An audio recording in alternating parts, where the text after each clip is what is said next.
You're listening to The Human Upgrade with Dave Asprey. I spent 4 days in a cave, frankly, because I was afraid that I'd eat something if I was trying to fast for 4 days. And also, I knew that I would act like a total jerk and get all hangry and hypoglycemic.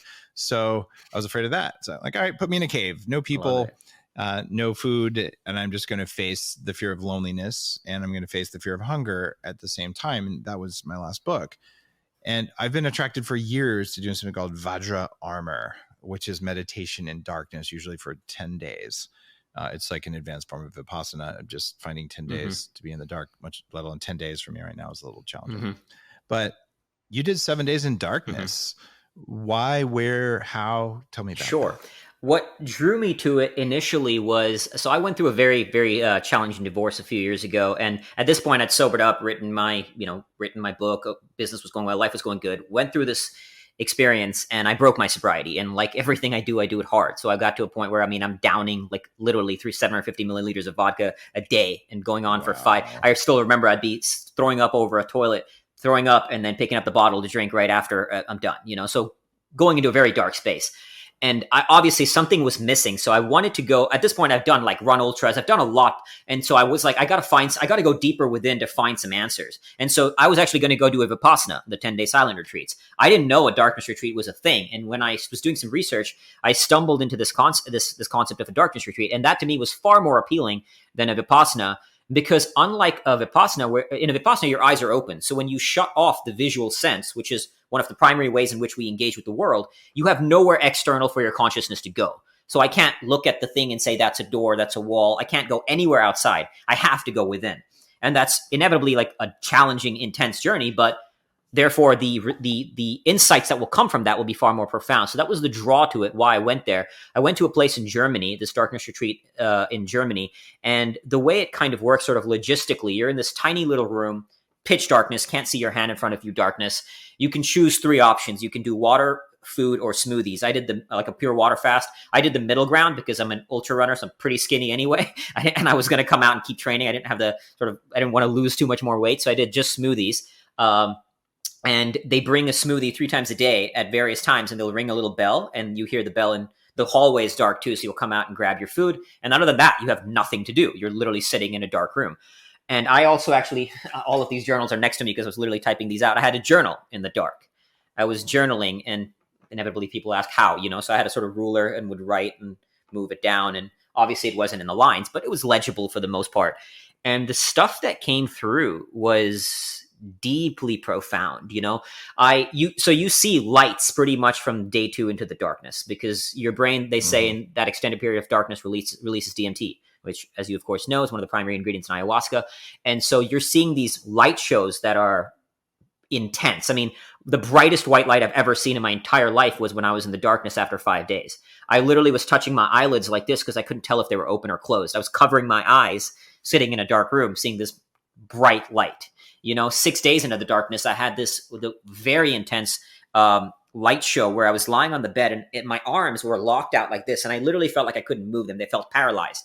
I'm looking at the ceiling, and I'm seeing these red and green lights, kind of like stars in the universe, and they're just this kind of magical experience. And I was moved to an experience of absolute awe, like at the highest level, tears coming down my face. And every time they would fade, I would just sort of repeat to myself, please God, help me go deeper. And God knows how long this was, because of course I had no sense of time, and these intense meditation experiences. But even in my journaling, I was finding answers to, and I'm not saying my answers are the right answers, but questions like about the nature of enlightenment. Why are we here? What does God mean? My expression of what is my version of God, and also going deeper into understanding what led me to those places, like breaking my sobriety.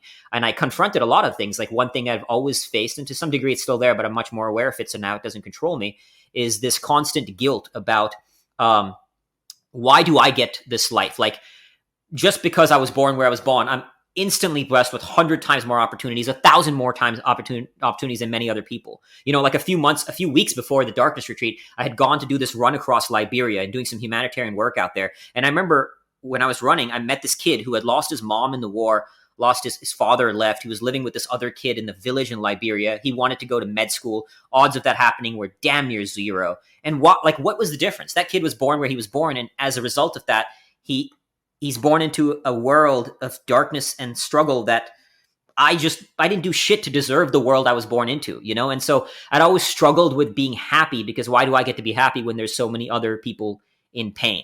And that stuff showed up into the darkness, and I was able to sort of process it, understand it, deal with it.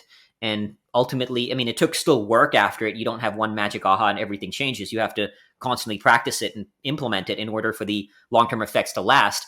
But a lot of that stuff showed up that was really game changing for me. But to be honest with you, Dave, the most profound part of the darkness retreat was coming out of the darkness after 7 days and seeing the light. I mean, when I took off that mask and the way you see the light after 7 days in dark, I mean, no words can describe what I saw and how I saw it in those moments. But the two thoughts that ran through my mind was, one was, I wish I could see the world every day through these eyes, which inevitably you can't, and it sort of returns to the status quo that it was used to. Although you have opened a new door that you can now access. But the second thought was this visceral gratitude and knowing that you can never really see the light that way unless you have been in the dark.